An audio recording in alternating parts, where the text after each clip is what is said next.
We'll bring this meeting of the New Carlisle City Council to order. It is 6 o'clock. With that, Chris? Mayor Cook? Yes. Councilwoman Grove? Present. Councilman Bond? Here. Councilman Shammy? Here. Councilwoman Wright? Here. Councilman Lindsay? Here. Vice Mayor Eggleston? Here. All seven present. Okay. I guess I'll do the invocation since Chief left. Our Heavenly Father, please bless this group as we come before you tonight to do the business for the citizens of this great city. Bless our first responders, our military, our sheriff's deputies, and all of those across the seas. In God's name we pray. Amen. I pledge allegiance to the flag of the United States of America and to the republic for which it stands, one nation, under God, indivisible, with liberty and justice for all. With that, I need an action or a motion for the special meeting of January 13. So moved.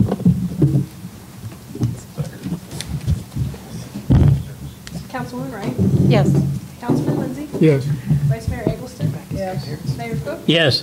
Councilwoman Grove? Yes. Councilman Bond? Yes. And Councilman Shammy? Yes. Seven. And I need a motion for the January 21st regular meeting. So moved. Second.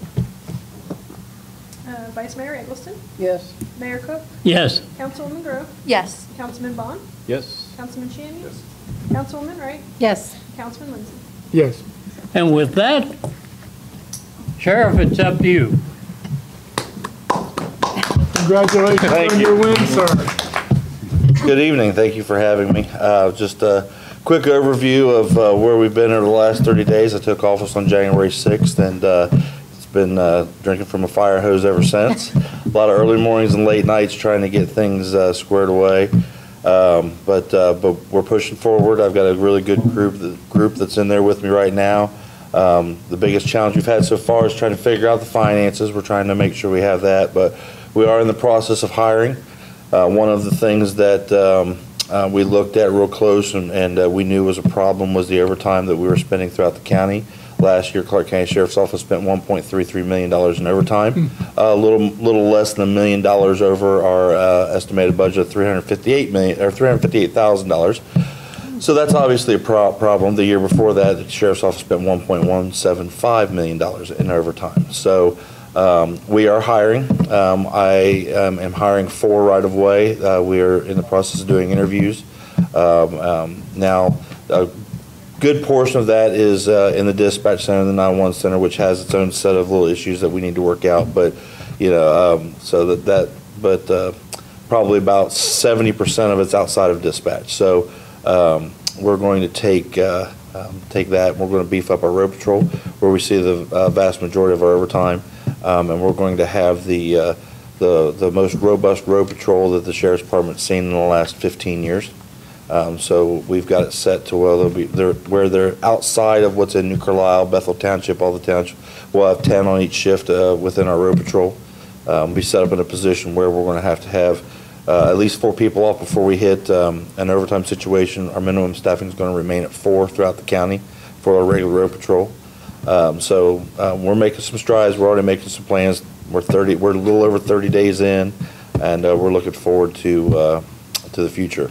We've got a really good training budget, so we're looking to send the command staff to some management schools, make sure that we're managing the Sheriff's Office properly, managing the money properly. We want to send a lot of the deputies to some schools. One thing that's never happened in the 27 years I've been at the Sheriff's Office is we've never developed the next leader of the Sheriff's Office.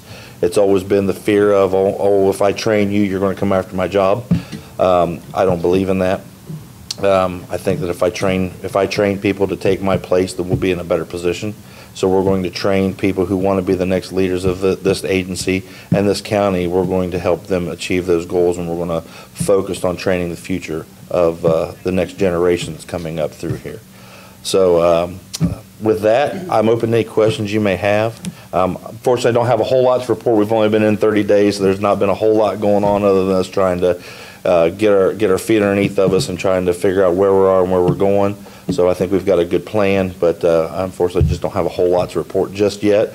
But I would like to make this a regular event to come out here and see the council on a regular basis, maybe quarterly or whatnot, come out and kind of give a report of where we're at. You know, if you guys are amenable to that, I'd like to come out on a regular basis to come see everybody. But unfortunately, right now, I just don't have a whole lot to tell you other than we're just pushing forward with what we've got going on. So any questions you might have, I'd love to hear them. Go ahead. The jail. Yes. So the jail, we are in the very infancy stages of looking to build a new jail. The jail that we have was opened in 1980. It houses 184, and our average daily population is around 195 or so. We can't pass a minimum jail standard inspection, and that's not because of anything except the physical plant. Since the jail's built, the standards for jails have changed dramatically, and our space won't actually allow us to change to where we can pass that. The physical square footage of what's in the cells and the candle watt, the candle power, and the amount of light that's let in, all that stuff. It can all be modified, but we've had a company come in and do a feasibility study for us, and it was determined that the cost to make upgrades to that jail and expand it would exceed the cost of just building a new facility. So we are looking to build a new facility. We're looking for locations right now. So there's been a couple suggested, some I like, some I don't. We haven't got anything really hammered out yet. We do have a contractor that more of an advisor, I guess you could say, to help us through the process of grants that could help us and getting everything organized and through the funding bond process that we're going to have to go through in order to finance the jail. So right now we're looking at roughly to build a new jail about $100 million in the physical structure itself, with about 20% to 25% soft costs. So and that is actually the first estimate we got, which I think they said was 4, maybe 5 years ago, was about $50 million. So it's more than doubled since then. So we're trying to push forward as fast as we can, but make sure we do everything right, because every day that ticks by, you know, the cost of construction materials isn't getting any cheaper. But that is something that we're working on. We've got a panel of some, you know, Springfield City PD, probation, judges, that we've kind of developed this advisory group to kind of help guide what we're looking at, you know. And right now we've got grand plans. You know, we want to have this, we want to have that, we want to have this, but every time we add something, what's that add? It adds cost and it cost overhead.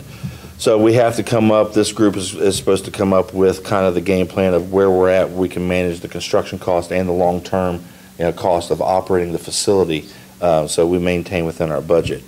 So what we're looking for right now is about a 10-acre plot minimum. The facility that we're looking at is designed for 435 beds, so it is significantly larger than what we have right now. But like I said, anything that we add to it, if we add programming space to it, it costs money. If we add, you know, court space to it, it costs money. If we add medical facilities, it costs money. So we have to kind of balance the good with the bad, and we have to make sure that we're living within our means. Go ahead, Bill. 2 questions. Sure. When you get a new jail, will you still use the old jail? The plan is to not use the old jail, because the jail can't pass minimum jail standards. Okay. So the cost to renovate that jail to make it to where it would be feasible and fit within jail standards was far more expensive than what was feasible for a jail of that age. So that building would eventually be taken down and that property reutilized for something else. Okay. Second question, how many deputies is on the roster today? I believe it's 102 if you count the corrections officers. Not counting them because they're not. I'd have to look. Are they deputies, the correction officers? They are deputies. Anybody Okay. who's employed by the sheriff is actually a deputy Okay. sheriff. There's some employees that have arrest authority, and that's what we commonly would normally refer to as a deputy sheriff. But by definition, anybody who works for the sheriff is a deputy of the sheriff. There's some of them have arrest authority, and some of them do not. Some are peace officers, some are not. So But deputies that, with arrest authority, I'm going to say probably, I'm going to just go on a limb and say right around 100. 100? Yeah. If I'm going by the unit numbers, somewhere around in there. All right, thank you. Anybody else?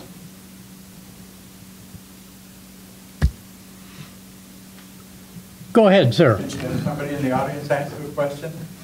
Okay. I'm open to it. so- Okay. How about a little humor? Okay. A friend of mine and I, who's from St. Paris, but he spends most of his time in Montana these days, was in town, and we went to eat in that little Haitian restaurant over there, you know, on the east side of town. Mhm. And there was one dog or cat food thing on the menu. So I figured you probably arrested all the people eating dogs and cats. I don't think we have that issue in Springfield, so Oh, good. that problem's been mitigated, yes. Go ahead, Don. Yes. I'm not as funny as this gentleman here, but just to give us a good measurable, and I don't know if we have a comparable county from population to deputy ratio, but if you can think of something or how we measure with maybe some of our, sister counties and things, how are we sitting? And then I guess the next level. I mean, size-wise or populate, I mean, What do we got? 100, 200, 300,000, 400,000? for population, Yeah. there's 132,000 in the county. Okay, so we So- have around 100 arresting deputies. For Roughly, yep. A little over 100,000 people. Is there a comparable county? I don't know the numbers. Off the If top of Miami my head- County is close, or, I'd say the closest to us right now would probably be like maybe a Claremont County or something along those lines. A lot of the counties that surround, obviously Montgomery County is quite larger. They're a lot larger than us. Miami County's not too far off. Madison County, Champaign County is quite a bit smaller. So, but if you're looking something fairly close to where we're at, Claremont is probably pretty close to us.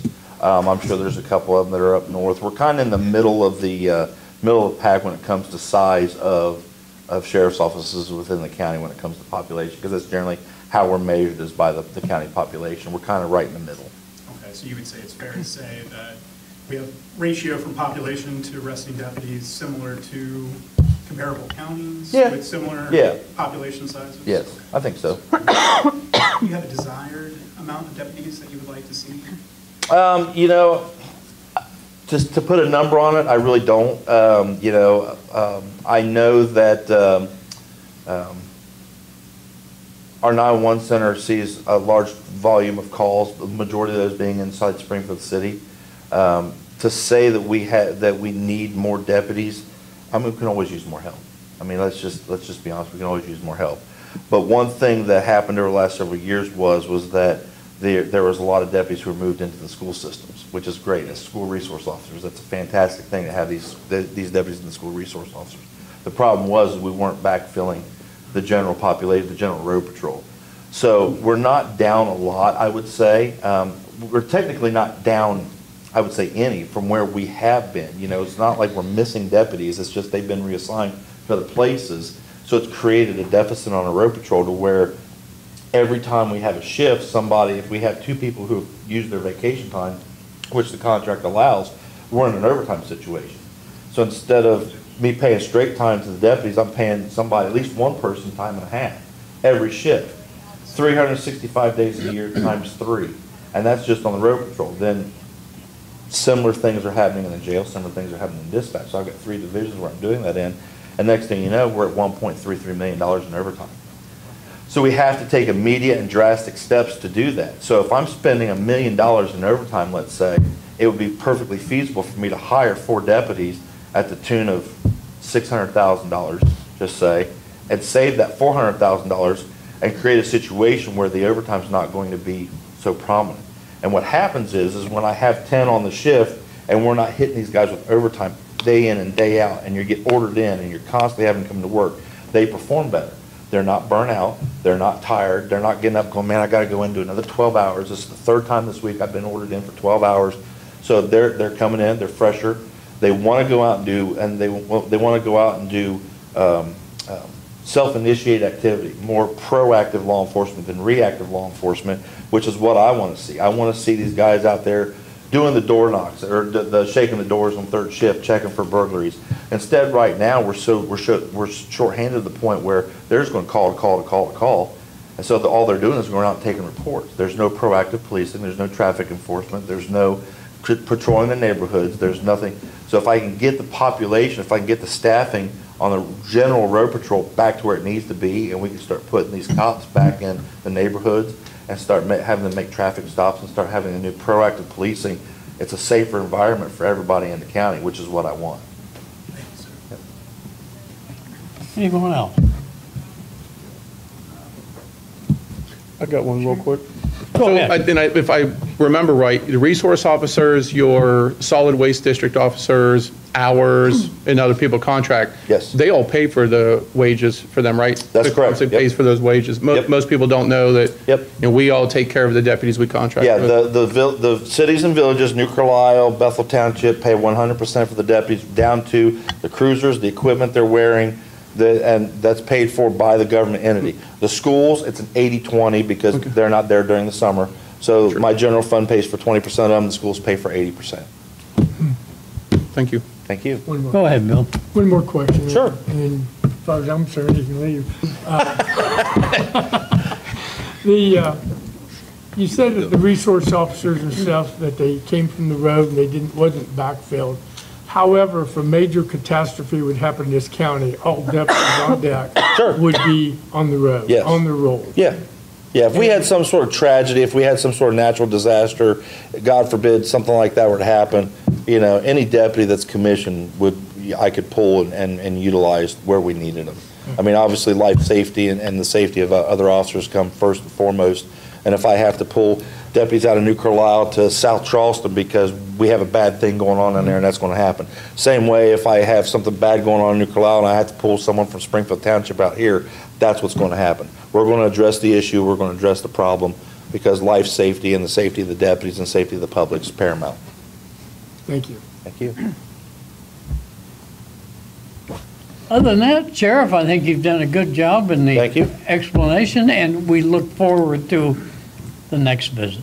Well, I'll be here. I can't wait. So, like I said, I want to make this a regular thing. I think the communication is key between the elected bodies in my office. So, I want to keep that up, not just with New Carlisle, but with all the other ones. In fact, I'm leaving here to go to another council meeting to do the same thing and to just kind of make myself available. If you don't have my phone number, Bill has it.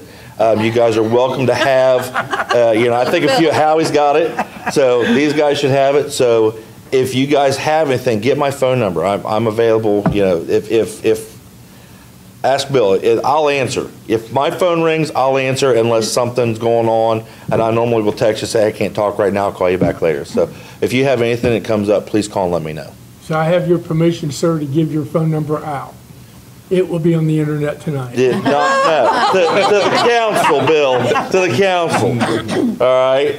Because I could post your phone number too. Hey, everybody in the county's got mine. Everybody's got his. Oh, yeah, I'll just do that. Everybody has mine. Thank you very much. I hate to talk and No run, but I problem. do have to head out, so Thank you again, for your time. Thank It was you. wonderful meeting you. hopefully next time I'll be able to stay a little bit longer. Being the sheriff, All I right. hope you understand, being late for another meeting does not classify an emergency. You cannot run red lights and I haven't sirens. figured out how to turn my lights and sirens on my car yet. I've been busy enough. I don't think I've quite got that down yet to where I can. So even if I had to, I could probably- I'd probably have to have one of these guys come out there and show me how to do it. So, They would show you wrong, well, that's just possible. because you're the boss. That's right. All right. Thank you all. Again, thank you, Thank sir. Thank you. Be Appreciate it. safe, sir. Right.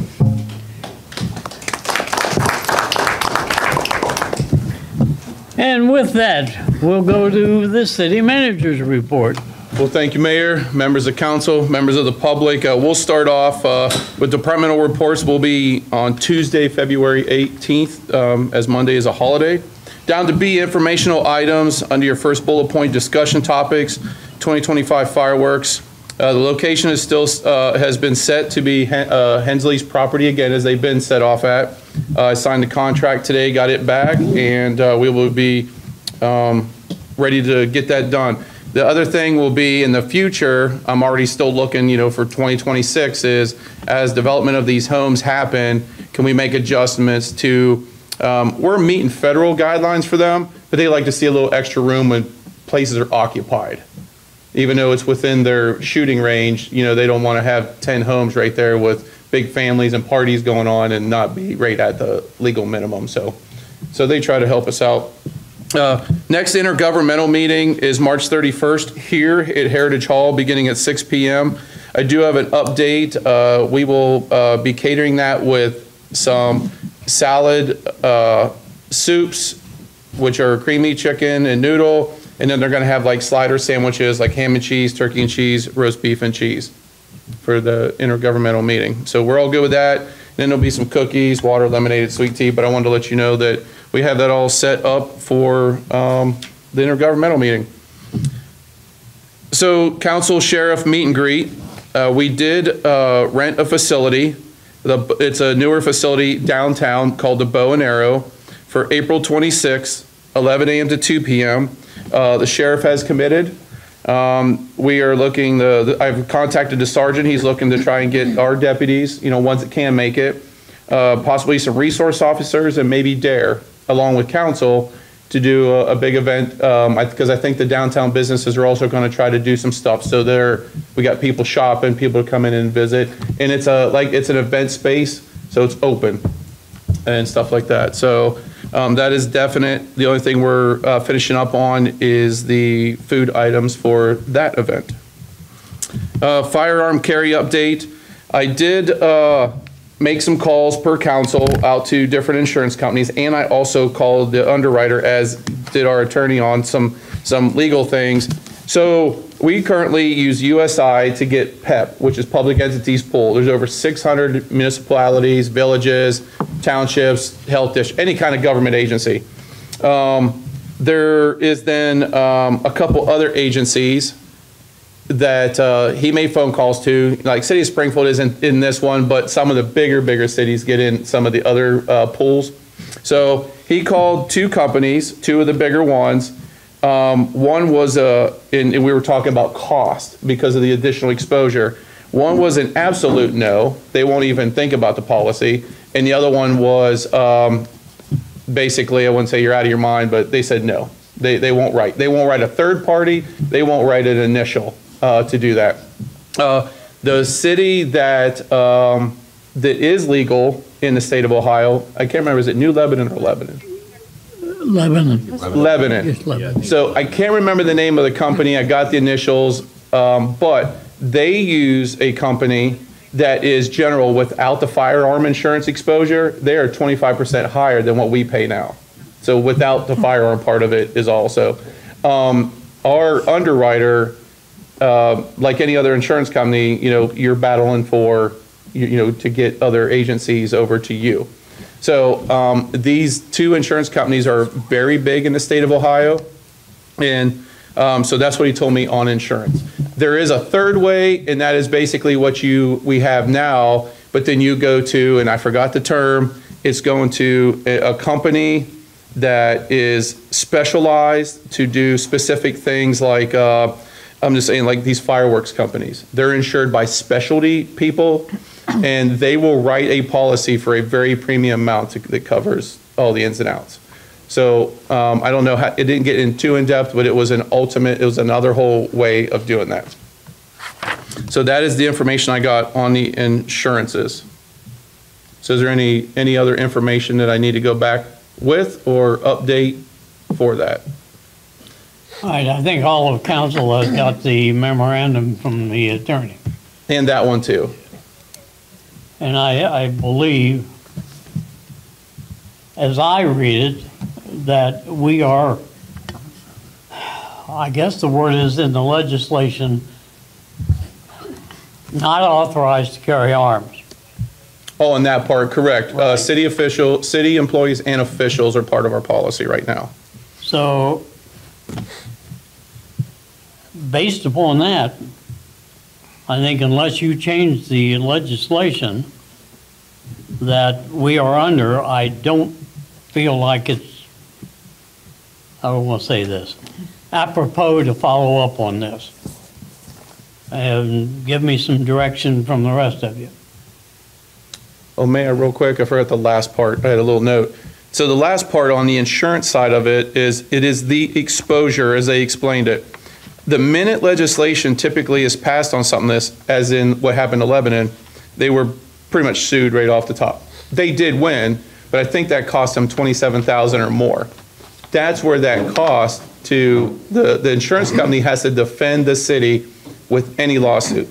So whether it's an employee suing for unsafe workspace, or it is the union or employees suing, if it is a citizen that comes in and sues because of the new action, that is an automatic where they will have to defend through the suit, and then on beyond for the appellate portion as well, if it goes to an appeal to that part. So regardless of win or lose, I forgot to say that is where that comes in, is in the suits that will almost come immediately, like what happened to Lebanon. So basically, we could be looking at just a 25% increase in the, I'm sorry, 25,000, I think, from your previous quote on the insurance if we go locally. If we go to where somebody sues us, that's another $25,000 or $30,000, as far as I'm totaling it up. You can't, well, so the initial, the exposure premium is what they estimate what a suit costs. And it's been averaging about 25. Until they actually underwrite it, they won't know. Okay. So the second part is, not to that, but the city of Monroe in 2024 tried this, and they got through all the information and declined to follow up with it. Because I didn't know if there was any other cities besides Lebanon that has done it. There are none. Sid Lebanon's the only one that I understand. Go ahead, Bill. So if we followed through with this, the insurance would go up $25,000, correct? That's the estimate, but yeah. That's for sake of argument. And then if we would get sued for whatever reason, then the insurance company covers that. It doesn't cost another $25,000 or whatever. So yeah, the premium is The going to be premium. their thought on what it's going to cost them to defend. Right, and that's all we Yep. would have to pay would be the premiums I'm getting at. In the initial, and then if let's say a suit goes through and it costs $50,000, the next renewal will probably be to recoup that money. Okay. But that would be on a premium, Yes. right, okay. Then let me ask, what is our law director going to enter into this if he has to step in and do some legal work in regard to it, if we get sued? I'm only going to step out on a limb here and say he's probably got some cost that it would involve. I don't think it would be zero, because he'll have to do some review and stuff like that, but I'm sure there's a little bit there. How much? I don't know. Okay. Go ahead, Peg. The 25,000, is that just for public to carry? It's a general. The minute you introduce one weapon, one way or another, into a facility, regardless of who's carrying, that's pretty much it. Okay, so if we were to allow employees to carry, It's still about the same. okay.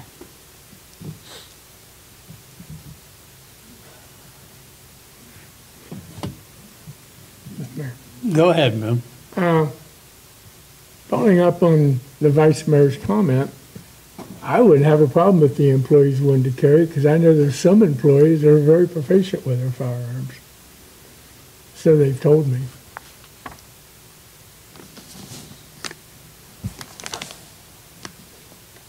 I guess, basically, as this memorandum indicates, we as council cannot carry either. Well, if we changed the policy, we could, and council can do that. All right, let me throw another thing at you. Let's say we change the policy. And again, I'm sorry that the law director isn't here to answer this question. We change the policy. Heaven forbid somebody gets shot in here. At Hopefully that that never point, happens. at that point, would the suing person have the capability of going after council in relation to the city as far as a lawsuit? Well, anybody can sue anybody for anything at any time in this country, according to the state law. I'm going to make a motion that we drop the thing. I'll second.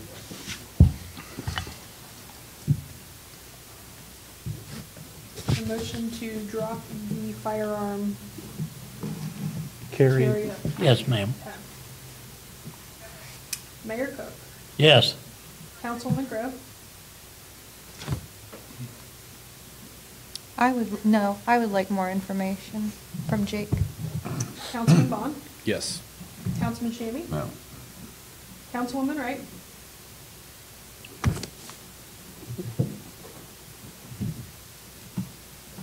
No. Councilman Lindsay, No. Vice Mayor Eggleston. Yes. So failed. Three. Mr. Kitco, you're up. So what additional information needs to be requested? Yeah, I personally don't think we are done discussing it. You know, I know in our offices, maybe we, should talk to the city staff. Maybe we should talk to people.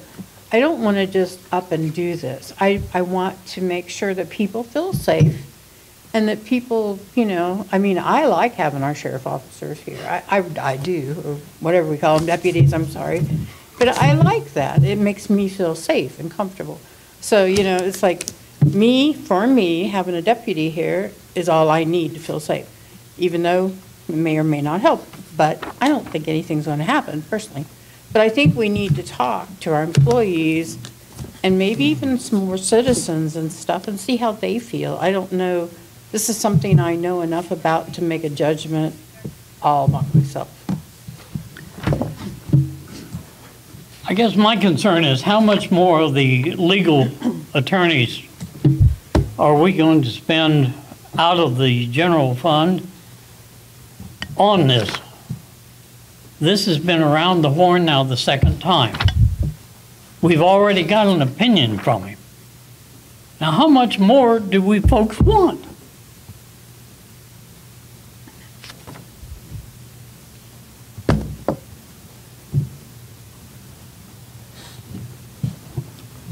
I'm considered a citizen, does that count? Yes, sir. As Kathy said, if I'm not mistaken, this conversation is about having firearms in the city offices? Is that what this Yeah. is all about? The city buildings, yeah. We have enough guns in this country, not number one. Number two, I think anyone who can have the right to own a gun should have to talk with a psychologist and prove they've never lost their temper. I'm a peacemaker. And some years ago, two things happened in my life that I know, when I lost my temper, if a gun had been handy, I would have done something really stupid. So if you can convince me that you've never lost your temper, have all the guns you want. But if you're a human being and you can honestly say that, I don't believe it. I don't believe it. So I think guns, we've got enough guns in our country today, 400 million of them or something like that, more than our population. That's the problem we've got. Following up on that gentleman's discussion, the consensus of the fact, a lot of the people that come into that city building are already upset because they got their water shut off. They don't have the money to pay. A lot of the people that come into this meeting, you're ending up with a contentious situation. And for a gun to be in this room, I think we're asking for trouble, guys. Go ahead. I definitely agree. I think it'd be ridiculous to have guns in the building. And all the extra expense, I don't want my tax money going for that, I'll tell you. And I just don't see any reason. Go ahead, Carrie. I'm against it for sure. I am not saying that I am necessarily for or against this. I just thought that you had brought up some excellent questions for Jake, and he is not present, and I would personally like to hear his answers for that. I just want to have more of a conversation about it simply because it is in the Constitution, and I think that it is worth having a conversation over because that is in the Constitution, and we have... Talking Second Amendment? Yes, and we... Well-regulated militia. Those words are key to that amendment. So as I was stating, I think it is worth simply having one more conversation. I personally don't want to spend the additional money for insurance on this, but I just liked the questions that you brought up, Mayor Cook, and I just would like to hear the answers to those questions before I make a rash decision. Because again, this is in our Constitution, the right to bear arms. So again, I am not saying yes or no. I'm just wanting to have all of the information in front of me before I publicly make a decision regarding this. That is all. We do not have a work session scheduled for next Monday, do we? We do not. I mean, it's on the calendar, but we can set one for it. Go ahead, Mr. Bond.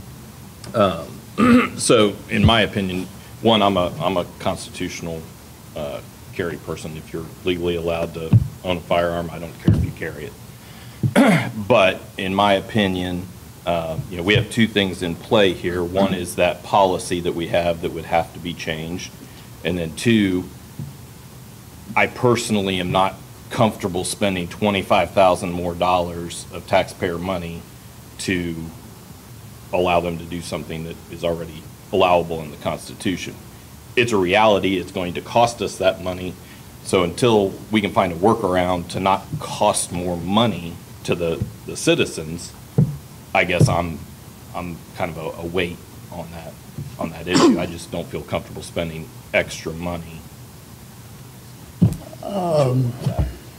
On the questions, suit on council personally was one of the questions, right? If you can be sued personally, so I'm going to sue City of New Carlisle. I'm going to sue the members of council as in personally. What was the other question? I cannot remember. I'm trying to think. He had two. I knew that was a big one. I just would like the answers before I say. I'll try to go back on the audio and pick it up unless someone else knows what that other. Do you remember your Go ahead, question, Bill? Ken. I don't remember his question. Was good. I agree. But then my question would be, in order to sue you, you don't have to have an event take place, right? That's the way I understood it. No. They can just be like, "No, heck no, I don't want guns and this is wrong and council is bad." So if we were to pass something like that, they could still sue us just because they don't like. I think the other What we question was passed. how much money has the law director already spent? Jake's cost? Okay. Yes. Potential cost. Got it.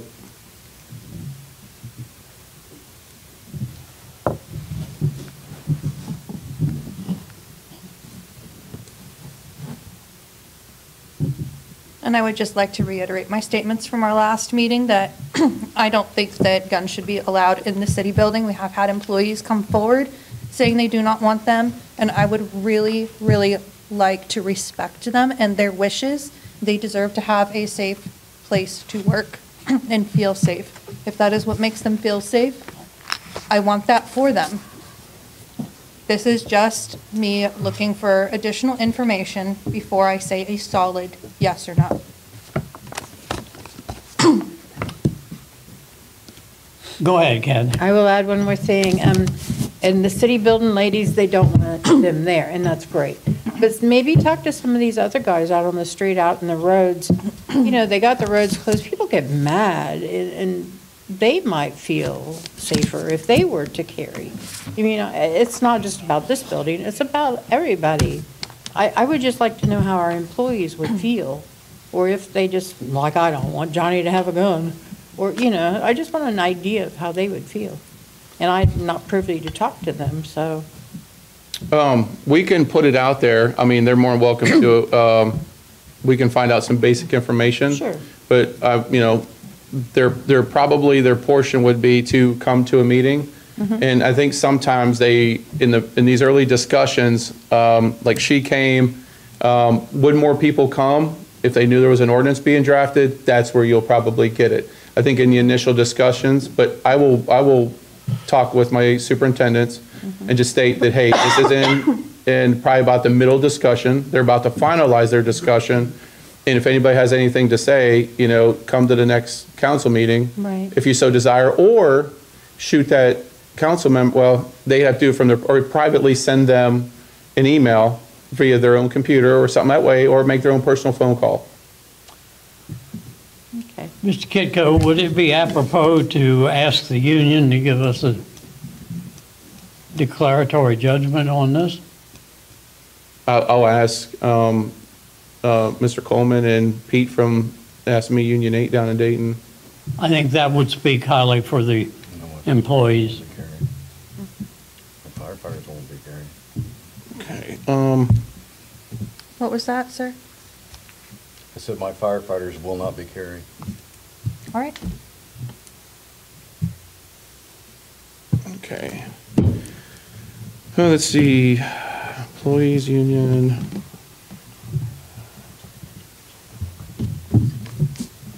Okay. Good to move on? Okay. Nomination forms for junior citizen, employee, and firefighter of the year. The nomination forms are in your packet. Really, if you don't have any issues with them, we're just kind of a basic write-up, is looking at dates. We notice a few of them usually have their responses due starting January 1, do it for a month or two, and they're usually giving them out in about May. You're about 6 months behind on when the time comes. The big thing with that is, setting up a ceremony, and it could be at the first meeting of council, or setting up a separate one, like a work session, where it's dedicated to the award ceremony. We're, doctored up a little bit and making it a really, kind of a very professional get-together for these few individuals. So, thoughts on the date of setting it sometime around that May time for award, and then setting a date for in between council meetings for an award ceremony.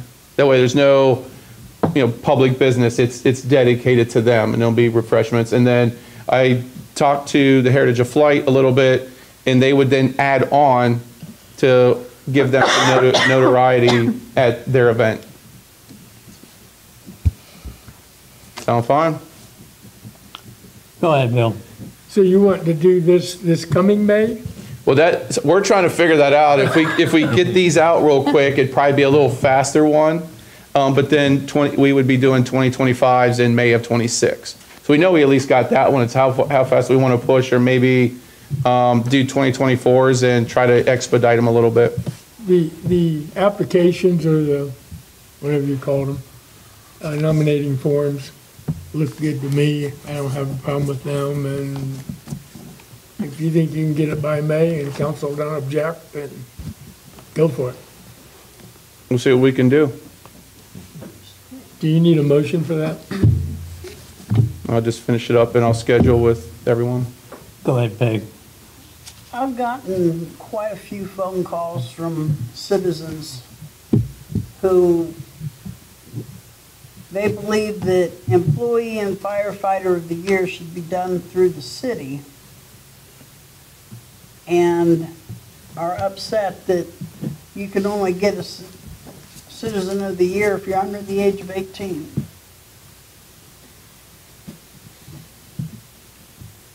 So, something to think about.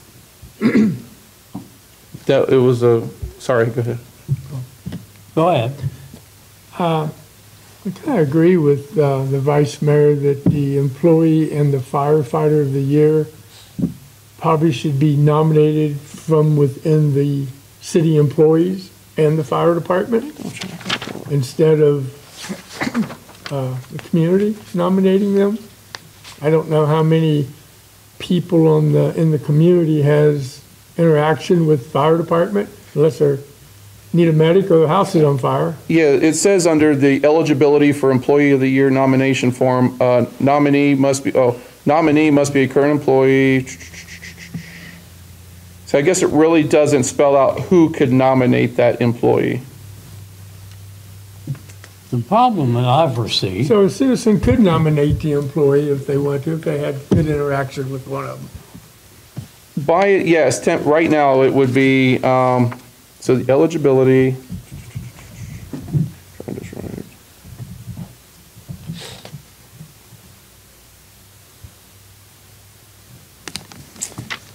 right. Right, so right now, anybody could nominate the employee or the firefighter. but again, one of the major problems that we've got, how many of us on council know more than a dozen of the employees, firefighters, or whatever, other than administrative staff? You know, I've had 8 firefighters or paramedics up at the house in the last week. I didn't know any of them. So we can change it to a colleague, you know, because it's council who will be doing the review for the award of the nominee. So we can do employee and firefighter as, you know, it takes a colleague to nominate you. I agree. I think it should be. Okay, we got that. So I'll make that adjustment. The motion that Ms. Eggleston had mentioned, I was motioning for those 3 separate ones to have just junior, employee, and fire.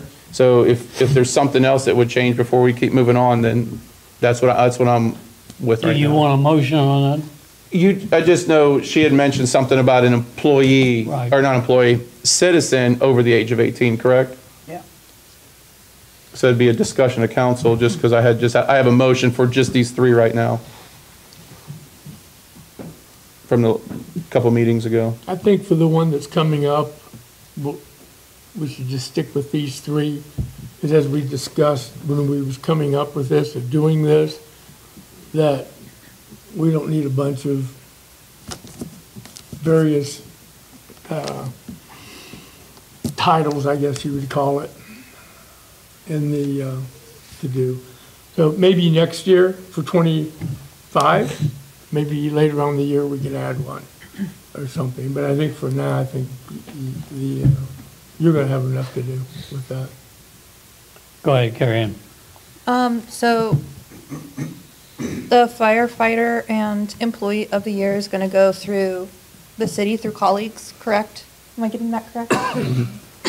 And then the junior would go through people in the city? Anybody, And we were going to have a banquet just for the junior and not for the firefighter and city employee?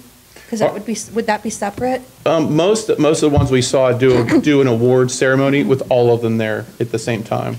That's what we've seen, but it would be your pleasure. That would be perfect, I think, to do all 3 of them at one time. Okay, I just wasn't sure with it going through the city. I was just a little bit confused on that. I personally, as I stated before, wouldn't mind having another one for Citizen of the Year and not have it be junior, but I would not want to go above 4 nominations. I think that's quite cumbersome there to get past that point. So I would be open to possibly revisiting it if other people were open to it. But again, I wouldn't want to go up to 6 or anything like that. That would be a lot, too much. Any further? Okay, I'll work on these 3, and then whenever council decides they want to add the next one, just let me know. Okay. Let's see. Moving down, American Legal Codification update. Currently, our online is updated to May of 23. So we are currently working on getting everything from June 23 up through December of 24 codified. And if you go search online or go to American Legal, it'll all be current. So then, we're going to try, I don't know if it's going to be quarterly because that's not much legislation. It's a lot of paperwork. We might go half a year instead of waiting all year to get all our legislation put online. Because I didn't realize how many people actually utilize that pretty frequently. And if you have all the false information and find out, well, that was changed 6 months ago. So we're going to try and keep up on that. Mr. Mayor. Go ahead, Bill. How much does it cost us to do the codification, the updates? We budgeted, we've been budgeting, what, 12,000? 12,000 a year. The last one, which I think was more than a half a year, it was like 8,000. So it'll probably cost us a little bit more to do a year and a half. So maybe close to 16, it was 8. Yeah, we're waiting on the estimate right now. We've already sent them over all the legislation pieces. We're just waiting on the estimate now, but Ms. Harris thinks it's going to be below 12. Okay. Well, we're going to do it again later in the year then, right? We're looking to do it probably again, and maybe look at it July to do a half, if we can do that. We'll figure something out, or it might be December. It might be annual. Okay, thank you. Mr. Mayor? Go ahead. Personally, I would like to see it updated more frequently if at all possible. I just think that the better updated it is, the more realistic it will be to maintain. If it's 3 every 3 months or 4 every 3 months, then, because I don't think it's that many, right? It's not really that many. I mean, yeah, it is if it's over 3 years, but yeah. Yeah, what used to be kind of done? So we were catching up, I think, the last time, and again, we're a year and a half behind. So once we get this caught up, if we do every 6 months or sooner, we just might have to ask for a supplemental to put back into the 6 months budget. is and then okay get caught up. too, I believe. At a max, a year. Anything over a year is inappropriate, so Yeah, let me see if there's, because when we hand them 6 months worth of legislation, even though it might be 12 pieces compared to 4, I don't know if there's a cost savings for them to do it all at once, or they're, if we do Doubt it, do it quarterly. Everybody tries to make their buck, wherever they can, so. We'll try to look into that. We are looking this week to try and get a pool manager ad out. So just know that'll be going out on our website, out on the Facebook page, searching for a pool manager for 2025. Mr. Mayor, Go ahead. what happened to the last one? They quit? Not coming back? What happened last year? I think we had some discussion in regard to that. They were let go. Yeah, but then she was replaced. That person has moved on with much bigger things that doesn't allow that time. Okay, all right. Yep. Moving down to the police levy, you can scratch committee, because we don't need to do a committee. By looking at the code, I just had it on here just in case I needed to. We're looking to get some signs and flyers. So I was wanting to get with council on, does anybody want, the type of flyer for the police levy to go hand out? Kind of just think about that for numbers, so when April comes around, we can get out and hand out. We're gonna get some signs made for, we do these events, people come in, things like that, knowing the levy's coming up for May. Moving down, I do have a meeting coming up with Greg, with the attorney over in Columbus on the TIF agreement. So that should be coming to you as legislation. I don't know if it's going to be the next meeting, but it could be in the second meeting. City manager's hiring. I'll email you the apps on the morning of February 13th. Now, I looked at, we could discuss the applications with council, and then the clerk will be, scheduling those on that Tuesday, the 18th. So that'll give about 3 or 4 days for your review, look at all the stuff in those applications and resume, and then you'll be able to get with the clerk, because she'll be doing all the setups for your advertising, or not advertising, scheduling your interviews. What date was that again? So February 12th is the deadline for apps. Right. I will send those over in case some come in after I leave for the day. I will send those over the 13th in the morning. And then that following Tuesday is our regular council meeting. Okay. And then moving down to, I'm sorry. Those are going to be private, right? We're not doing that online, going over apps online. No, I won't email you directly. Right. You said we were going to discuss it at our regular meeting. We We'll could, go to I mean. Executive session. No, it doesn't. So the applications will be emailed to council, and then we can discuss just like getting things, who you want to select to interview. Oh, You can let okay, the and clerk then know. that part's, okay, gotcha. Go ahead, What's Chris. how's the outcome coming? response? I haven't checked it in a while. There's a couple in there. Okay.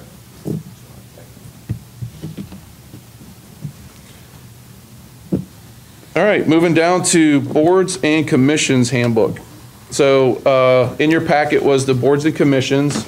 Jake had done some editing to get it, I think, from 50 or 51 pages, and please disregard the number 41 on the last couple pages. We're having some formatting issues, so once it's all done and passed, we're going to go ahead and completely redo this because we cannot find the Word version of it, so we've had to do some changes. So I wanted to get with council and find out if I had a chance to review and see if there's any things that we need to add. I know, like I said, he cut it down, I think, to 14 pages. So he put links in there so you can go see the code of ethics, how we run our public meetings. You know, he didn't spell it all out in there, but you can go and review that. You can thank him. I thought that was wonderful, the way he did it. Okay. Yeah, absolutely. Anybody have any comments in regard to, go ahead, Chris. I reviewed it. It's an excellent job so far. A great job. Anybody else want any comments? Okay. So you'll have legislation coming to you to adopt this. Who wrote that? It wasn't me. No, I'm just kidding. So it was a culmination of previous, and then Jake tying it down, and then looking at a lot of other communities, because they've already been vetted for most of their things. So taking a lot of the good bullet points out, moving things around, very similar to some other cities. You did a really But Jake great job. does some of the legal stuff to make sure it's in there. Yeah. The basis for this came from Huber. Okay. So, you know, their book is, They're if I remember right, I think they're it's 50-some twice pages. as thick, if not 3 times. Mhm. And this has been an ongoing situation for the past Yeah. 2 years, 3 years, something like that. All right, Mr. Kitco, did you miss something on the bond for the city pool, or did I miss it? No, I just added that we're going to be hiring a manager under it. I haven't Okay. done anything, honestly, with that currently. Let's see, Mr. Moore is doing really well in the code amendments and the rewrite. So he's got a pretty extensive Excel sheet going right now. He sent me over a draft RFQ to get a consultant in here that once he gets this all up, then to really start working through that, the detail of that stuff. So that'll be coming, but he is definitely on track for his, what he said he was going to do for council.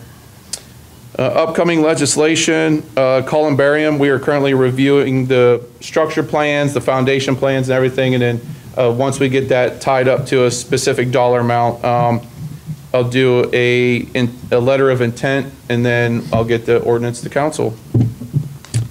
Under additional topics, I didn't have on your report, but council meetings and YouTube, we're looking, because I'm working on the contract with the Bridge Group right now, and of course, that's never in their wheelhouse to do that. They're IT people, they just helped us out for nothing. So they're getting away from doing that at all. So Mr. Moore has our PDF Premiere, which does the video editing, and they've already said they'll train him. I think it's like less than 10 minutes.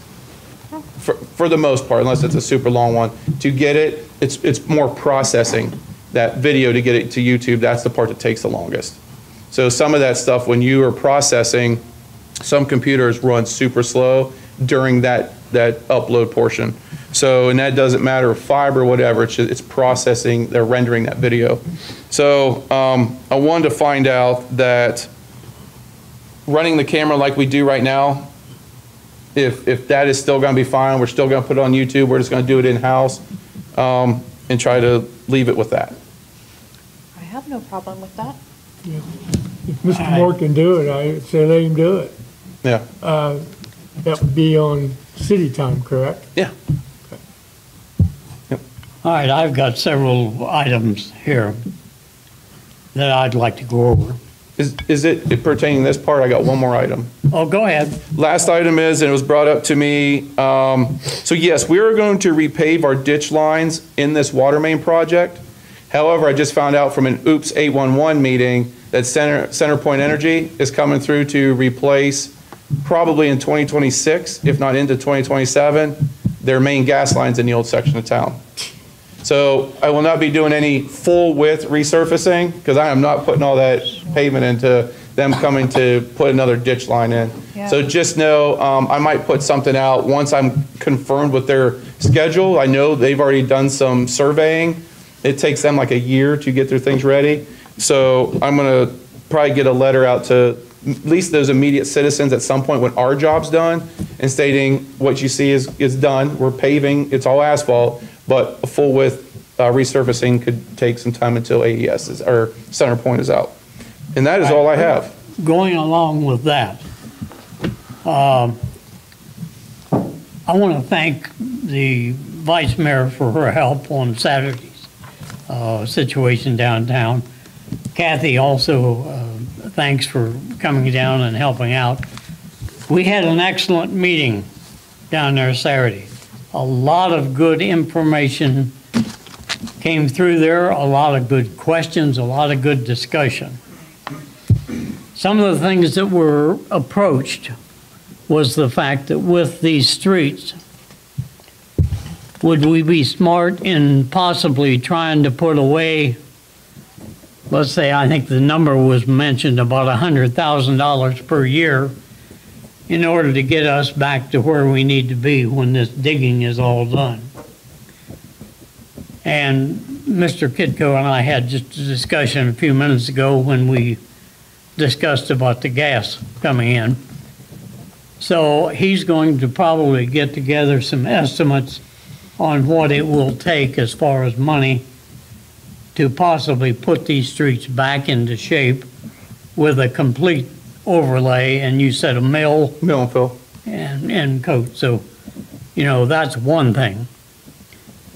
The other thing, we shut these cameras off that was in both these two buildings, the city building. I think at that point, we need to have them back on with some means of cutting them off during the executive session. Now, anybody got any feedback on that? Go ahead, Bill. I thought when we was talking about turning them off to begin with, that it was a process to turn them off and then another process to turn them back on, and it just wasn't like flipping a switch. I can only assume that is still true, and I don't know what the problem was with doing what you just said, but for some reason they said it would be harder to do that than just to turn them off and leave them off. Then do you think that we need some type of an engineer to come in here and tell us what cannot be done? And what can be done as far as the cost estimate? I guess my question would be, what do you want the cameras back on for? I think for security. Of downtown, up here. You know, when you have people in here on the weekends, you don't know what's going on. Well, and if they're renting the place, you don't need to know what's going on, because when you rent something, then it falls under landlord-tenant laws. If you can spend money on that gun ordinance, then why can't we do something about the security here? We have security. We have 2 deputies sitting over there.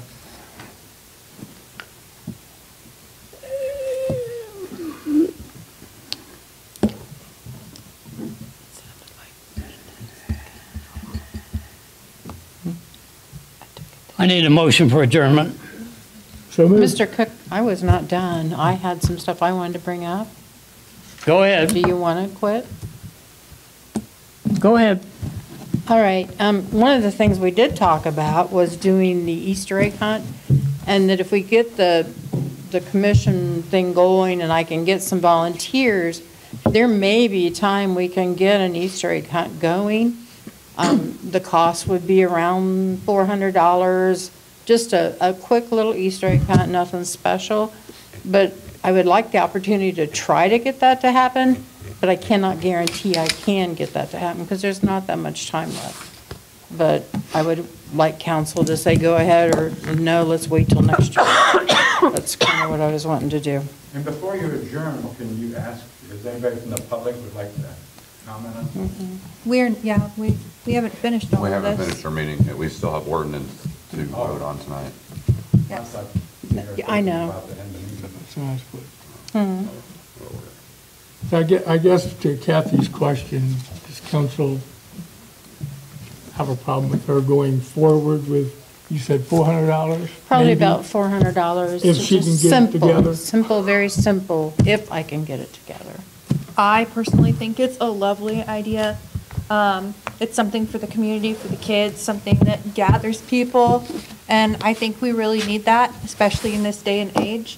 I don't think it would be too much trouble to get it together really quick. I wouldn't mind helping you. I would If appreciate you'd be that. okay with that. I can get things together really fast. I'm really good at that. But besides about me, I just would really love this for the kids. I think it would be great. Yeah. I love that idea. So, Mr. Manager, do you need a motion to allow this? I don't think so, because we have money budgeted for this type of stuff. And you'll be able to do this as just being a member, but not as the commission.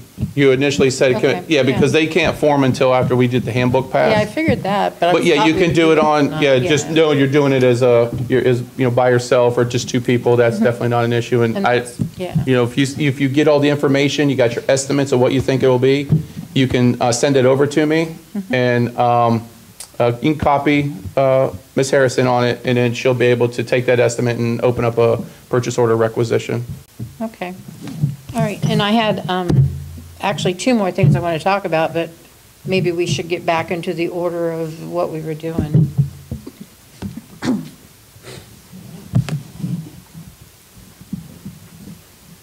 Go ahead. Isn't it time for the, To open the floor? yeah. I'm sorry. Members from the We need to public. open the floor for members of the public. Oh, I'm sorry. Anybody in the audience got anything to say? Ben, Come on up to the podium, name and address. feeling so guilty. You're feeling guilty. Pardon me? You're feeling guilty, is that what you said? Yes, I'm feeling guilty. Don't worry about it. You pronounce your last name Trustee? Yes, sir. Not Trustee. Trustee. Yeah. So you're not necessarily in charge of a trust or anything. No, sir. He's left-handed, and she's left-handed, Colleen is, and Howie's left-handed. How many more people in here are left-handed? You're the only three? There are only three? Got one behind you. Okay, so all you right-handed folks have to help me out. I'm campaigning with the United States Tennis Association to get all left-handed tennis players penalized by 1 point a game and 2 points and a tiebreaker. So if you guys would like to help me out. Okay. This morning I was watching C-SPAN. I'm a C-SPAN junkie. And I try to take care, in fact, Facebook always tries to get me to friend you. I don't know why, but it's Sorry always. about that. Huh? Sorry about that. You know my wife, I think, Judy LeMaster? Oh, yeah, yeah. Yeah. Yeah. I think that's the me. cause of it. I don't know. But I haven't done it because I'm very selective. That's fine. Okay. Can I get your name and address? Oh, yeah, I'm sorry. Yeah, Bernie Palmatier, and my address is 411 West Madison Street, so come there if you need information. 411, get it, remember? Yeah. And Christine, as a former school teacher, I have to ask you to spit your gum out. I couldn't resist. And Ben, is your dad still around? He is not. He is not. Can I adopt you? I've always wanted a son named Ben. I got a Dan and I got a Trace, but I didn't get a Ben. I did. I can ask my mom if I'm up for adoption. Do you know? Sir, is there some business before this council you'd like to address, sir? I'm sir? Is there some business before this council? you'd Yes, I would like to address? see if, this lady here who's really excited about doing something for the community, I'd like to see if there's anybody else in here who would like a couple ideas I have. Sure. I'd like to start something called a Greet Squad. A what? A Greet Squad. Hi. Greet Squad. Hi. Okay. How the heck are you, Bill? This is just a greeting for you, okay? We have numerous new residents, even on my street, Madison Street. There are 2 Habitat homes that have new people. There are several other homes toward the east on our street where new people live. And as I'm walking around town doing I call them trash walks. I take walks and I pick up trash. And I meet some new people every so often, and I found out that they moved. I said, did anybody ever greet you to our town? You know, in the old days, in a small town like this, new people in the community would have been greeted with maybe a homemade pie or something of that nature, just to say, hey, welcome to our community. So I'd like to do something like that, number one. Number two, I'd like to start a help squad. And it's going to require getting a hold of like the city map, you know, and seeing if we could find volunteers, younger volunteers, who would go out and help senior citizens living alone, single parents with children that need help now and then, where somebody could go help them. They could, you know, if like in my community, in my area, there was like a 6-block area, and I went out and knocked on every door until I found all the people who could use that and give them my phone number and say, here, if you need somebody to run and get a prescription for you from the drugstore, pick up something from the grocery store, change a light bulb, then let's do that, okay? And last but not least, one of the support things that could happen, believe it or not, I met several homeless people here in town. I was at Speedway a couple of weeks ago, and a couple of guys were in there, and they were homeless, and it was colder than poop. That's pretty cold. It's actually not that cold, is it, poop? Depending on how fresh it is. Anyhow, thanks, Ben. So anyone who would like to help me with any one of these things, but I'd like to do the Greet Squad and the Help Squad. And I found a company in Detroit, Michigan, a charitable group that manufactures a coat that turns into a sleeping bag that would protect somebody down to minus 40 degrees. And these 2 guys I met were both, one of them was staying a couple hours a night in the laundromat up there to keep from freezing.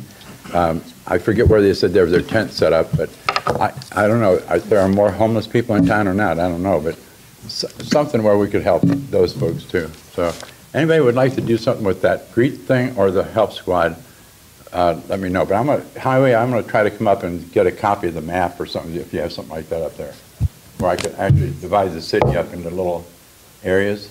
Okay. And and then I'll knock on the doors to find volunteers that will help out. Don, I just met this man a week ago, and he's a really nice guy, and he's left-handed too.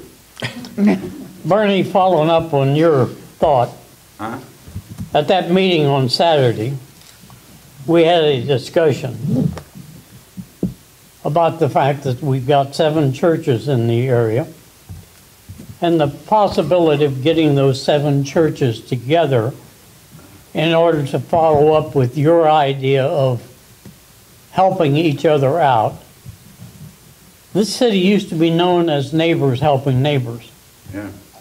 We don't do that anymore. I know it is, yeah. And consequently, it was discussed about getting the 7 churches together and possibly when the enforcement people go out and see a person who cannot mow their grass, cannot shovel their walks, do that kind of thing, we set up a group from these churches. We've got the tools over here at the Lending Center that consequently we're going to follow up. I think that's one of the things that's going to be happening here shortly. I think Janelle's husband, Bill, and I had a long, hard discussion, I think along with Mr. Hall, there in regard to that. Go ahead. On that regard, is it okay if I? Yeah, go ahead. Kathy and I actually have already met with Brian Moore on this exact subject matter, and there is something in the works. Already, yes. For the Help Squad thing? Yes. Something similar, yes. Very similar, yes. It was something that We'd I love was your help. looking forward to doing when I came on board. And Kathy loved the idea as well. I brought it up in a council meeting. and I have met with the city planner. And so there is discussion and some ins and outs going on behind the scenes already. Well, you know Brian more than you know Julie Driscoll. Yeah, I do not. I do. You don't? I do not. I do. Yeah. One other thing that came up Saturday was this Green River ordinance. We've got a lot of people coming around and going door to door, no permits. The possibility of taking that ordinance and going one step further, and that would be citing the companies into court that send these people into this town and do not provide them with these permits. We would probably have to rewrite that Green River ordinance. But that was one of the other things that were talked about. Janelle, go ahead. I was just going to state that I think we got one, no complaints. Nobody has told the city that they are getting door knocks and calling us and stating, hey, I got someone here. Now, it might be at night, but they don't call and say, hey, this company came to us. We don't know. I mean, we've been trying to keep an eye on it, but basically, most of these are after the 5 o'clock or 4 o'clock hour. Sure, and they can call. I mean, it's all that information's on that no-knock registry on there. Just make a call, shoot an email, or anything, at any time, and then we respond the next day if it happens to be in the evening. But we checked the general voicemail. We had nothing. Okay. But we'll get them. I mean. Does anyone else in the audience have anything? Go ahead, Janelle. Yeah, I'm really glad you brought that up. I think we were going to bring it up anyway, about trying to get together to help people. And I know I had really got to thinking too because, I'm sorry, Janelle Zimmerman, 219 Prentice Drive. I've really been against all these new homes coming in because I'm a country girl, and when I moved here, I just like the country feel. But I got to thinking about it, and that's really not the right attitude to take. Take. Because, these people are moving in and need a place to live, and I think, we need to make them feel welcome and, introduce them to our city and make them part of our town, even though it is going to be bigger and we're going to have a lot more traffic, but still, they're going to be part of our town. And I just got to thinking I need to change my attitude a little bit, and really welcome these people in here. And the mayor and them were, you were talking too about doing like the, I can't think of the name of it now. Welcome wagon thing, where it could be taken around and they could learn maybe something in there with where the stores are and just different things like that, So I just think that would be a good idea to think of some things like that. And I think it might make the transition a little easier for all of us if we went at it with that angle. So, and then another thing I had seen on the internet at Tecumseh when they were having a PEP meeting, and some deputy sheriffs were in there doing this choreograph with them, and I just thought that was so wonderful. And they were really good. And I don't pay much attention to the schools. I don't know who was done. I think you guys were doing it. But I just came across that, and I thought that was so neat. And so I just wanted to thank them for doing that because that was really nice. I guess I can't think of anything else, but I'm left-handed too. So. I think you guys have some beautiful thoughts for the community island. Okay, good. Another thing, I want to thank April for all the work that she did for that Saturday event. As I said, and those of us that were there, I thought it was a well-done deal. And a lot of good information, a lot of good discussion. We have 2 more coming up, one next Saturday and one the following Saturday. But that's all I'm saying. Anybody got anything else? Go up. I'm sorry, you got resolutions. Lord. Go ahead, Peg. Do we need to set a rain date for the fireworks? It's in the contract it's always the next day. Oh. Okay. Yep. Did not know that. I'm sorry, yeah. The 28th, Saturday, the 28th is the regular, and then the 29th is the other one. And I'll verify while you're reading the other resolution. Anybody got anything else before the resolutions? Okay, so for the ordinances, we have one introduction and two action for tonight. Ordinance 2025-04, introduced on 1/21/25, public hearing and action tonight. An ordinance providing for the submission to the electors of the city of New Carlisle, a proposed amendment to Article 5, Section 5.02 of the city charter. So moved. Second. And an explanation of this ordinance is to, on the powers, Section 5.02, powers and duties of the city manager. This is to allow the city manager, so basically it's no contract or agreement shall be legal until ratified by ordinance or resolution. It used to be everything was ordinance on contract or agreement, so this would allow resolution, which is more common practice. However, it still states that any franchise must be an ordinance. Any comment? Vice Mayor Eggleston? Yes. Mayor Cook? Yes. Councilwoman Grove? Yes. Councilman Vaughn? Yes. Councilman Shammy? Yes. Councilwoman Wright? Yes. Councilman Lindsay? Yes. Ordinance 2025-05, introduced on 1/21/25, public hearing and action tonight. An ordinance providing for the submission to the electors of the city of New Carlisle, a proposed amendment to Article 9, Section 9.01 of the city charter. So moved. And an explanation of this ordinance is under Section .901 nominations. It was struck that the signature of the candidate and a statement indicating acceptance of the nomination and willingness to accept the office, if elected, shall appear on each copy of the petition. So the sentence I just wrote will be struck for this amendment. Any comment? Okay, Councilwoman Wright? Yes. Councilman Lindsay? Yes. Vice Mayor Eggleston? Yes. Mayor Cook? Yes. Councilwoman Grove? Yes. Councilman Vaughn? Yes. Councilman Shammy? Yes. Ordinance 2025-06, introduction tonight, public hearing and action on 2/18/25. An ordinance establishing compensation for the acting clerk of council.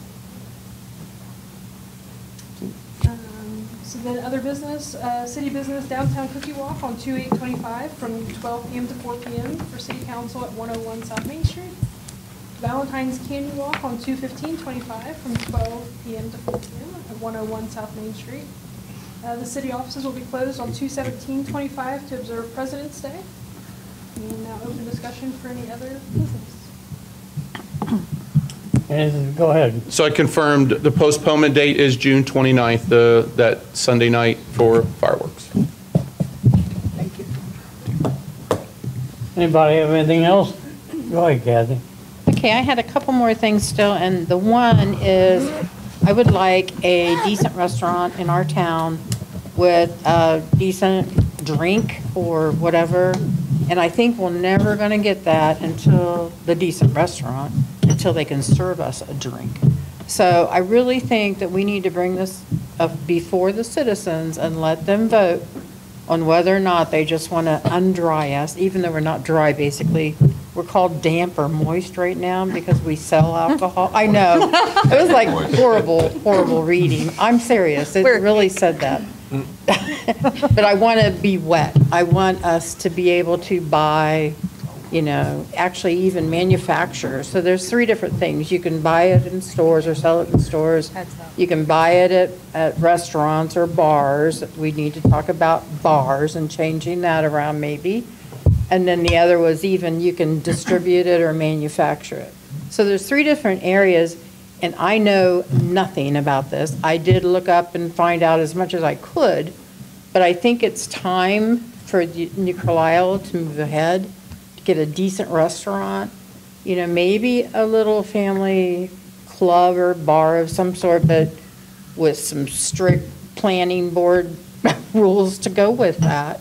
You know, I don't want any black windows and stuff like that. I mean, that's a personal thing for me. But I'm just saying, I really want to move forward with this, and if council is ready to move forward with getting a nice little restaurant in town with a little tutti frutti drink of some kind, I would love that. Go ahead, Bill. I really like Councilwoman Wright's comments and want. However, that has to be done in, I believe that's precinct 1. So somebody out of that precinct, or someone's out of that precinct, has to circulate a petition, get signatures, and turn it into the Board of Elections to get it on the ballot. It was attempted once before, a year or so ago. I don't remember exactly when. Wasn't it about a year ago? 2 years ago. 2 years ago. And what people were saying then, you know, they didn't want a bar in town, but everybody complains they want a nice restaurant. You're not going to get a nice restaurant because all nice restaurants, in fact, every restaurant almost, serves alcohol. And they can't serve it in the downtown area because it is dry. So if somebody in precinct 1, or a couple people, would like to circulate those petitions and talk to people and explain it to them, maybe you can get the signatures, I don't know. That was my plan. I did call the county to get those petitions and to go ahead and start that. What I was told was, since I am not a business or doing it for a specific business, that I would need to take it to my council and let my council bring it up for the citizens. And therefore, every citizen in town could vote on, that's what they told me. That is That not was true. news to me, That so is I don't know. not true. I don't know. Okay. Is it, Vice Mayor? Give me just a second. Howie, would it be apropos to have the law director look into this issue and get a report back to us? I can, for what would you like for me to ask? Because I think we have the answers to this, because a council member can be a petitioner, but they have to be part of that precinct. And I am. Right, but Yeah. I think primarily you're going to have to decide where this restaurant is going. And at that point, then the downtown business is one section, but is the north end, that's another area, isn't it? Precinct 1 is all of the downtown, Twin Creeks. I believe it encapsulates the IGA hometown. I believe it incorporates that too. And I believe once the recorded maps of Honey Creek, at least, we will tell them that that will be in section 1 as well, because they're right next to it. Now Monroe might be section, I don't know if that's 2 or 3 right there on that side. I don't have the map in front of me, but I can find out, and I don't know this part is, so Ms. Eggleston did it as a petitioner on council, and that's the only way you can do it as a whole, I think, and don't have to be a business owner. Am I correct on that? You could do it to make the whole district wet, and not own a business. Outside of that, it has to be a non-council person that has a business, I believe, to start it. Maybe she misunderstood me then. I told her I was on council. She must have thought I could go to council. Well, I'll finalize that part with Jake on the petitioner portion, who's doing it, and who can they do it for, the whole area, or what? Okay, Yep, thank you, I I will. would appreciate that. Hang on, Carrie Ann, you got something? I just wanted to say that I live in Precinct 1, and I've talked to a lot of people that live over there, and they are all for it. They just don't want a bar. They're okay with, like, Penny Lane having alcohol as long as it's a place that serves food.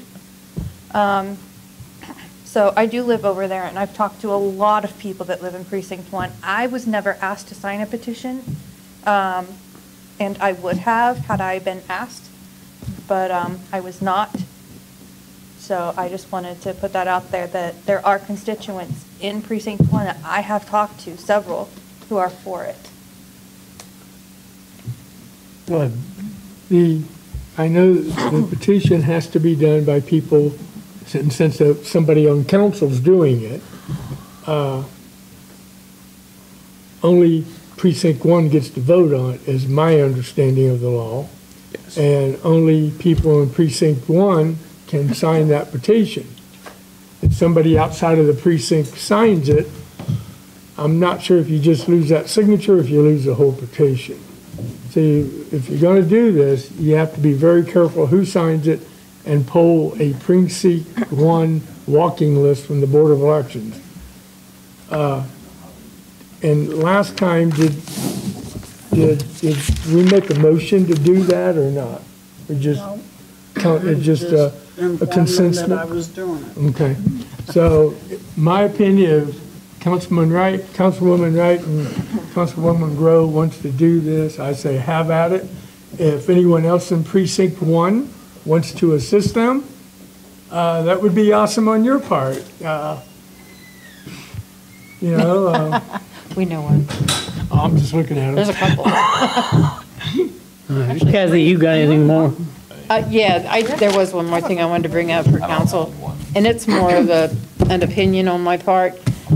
I want to see, before our new city manager comes in, that we hook our city workers back up together, put them all at the 101 building. I do believe there's enough room for everybody, and give the sheriffs the building on Church. I just do not like, and this is a personal thing, that door is locked. Nobody, that building is sitting there just locked away from our public. They can't come in. There's nobody there.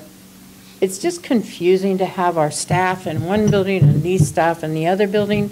I know with our last CM that it was more comfortable in that regard, and I understand that, and I'm good with that. But now we're starting over, and I want to join us and meld together better. It's really important to me that our city shows that at least we can get along with each other. It just seems rude to me to have that closed building in our downtown area. Put the parking spaces in diagonally like we had talked about, so they have, you can even reserve those parkings for our city people to park there. It's just very important to me, and I would hope that it's important to other members of council. It will require moving a couple walls or whatnot, but you can still have the vestibule. We still have the gun-safe window that was put in there for the courts. You can still do the court thing there, but I would prefer it be down with the sheriffs. It just seems to me it's time to move together and be cohesive in our, I don't know, my words are leaving me. I think with that configuration of that building with the steps and everything else, I think we've already, I guess the word has been over that 101 building, and I'm going to leave that, lay at that. I just think this might be better discussed after we hire a new city manager. Maybe. True. And see what they have to say in their opinion. Maybe. I don't know. Go ahead. Why don't we sell both and get one building? That's what I think. That'd be awesome, too. I'm all about that. I will find it. It'll end up saving us money. It's two small buildings, and You need a motion for that, we can't ma'am? get everybody in one. I understand that, but I just really hate that we're like Group A and Group B. It just drives me crazy. It really does. I can just give you just a quick update so we can move on. We've had architects look at that to try and move things to get us all in one. Storage, it is working out actually for both of us. Maybe we're not together, but it has worked out great for the room and the room to add people. We've cut our storage down by quite a bit doing record retention, but that building, there's a lot to it that can and cannot be done. And a lot of those walls can't be moved. But yeah, we looked into it. The cost, I forget what the cost was to try and even get everything there, even without council chambers. But yeah, the ultimate grand thing would be is one building for your administration, Oh, police. I agree, 100%. Yeah, you're just in that couple million, range. I think we were close to $1 million just on 101 to be remodeled, to be able to do everything. Plus you need an elevator. So it was crazy. A lot of cities have their offices and everything all together with the fire department, I'm pretty sure. And eventually, we're going to need a new fire station, so that might be an option later on down the road. But we got ways. I said later on. Yeah, we got. I don't know what we've got in the budget, but sometime back, we started putting $25,000 away Where? every year for a building. Now, at some point in time, I'm sure that's going to mount up. It's going to take a long time, but it's not putting an added burden on our citizens. We're talking about a pool, we're talking about the police levy, you're talking, these streets, they're going to have to be redone. There's a lot of things that are coming up that folks, I don't know where we're going to get the money. And I think it's going to take a lot of hard soul searching of where we are and what we do from here. Go ahead. I think with the shape of our finances, she's staring at me like, shut up over there. If we're putting $100,000 away for roads, as it was suggested, that's pretty much a drop in our budget, in our finances. So why can't we put at least $50,000 or $75,000 a year away towards a new city building?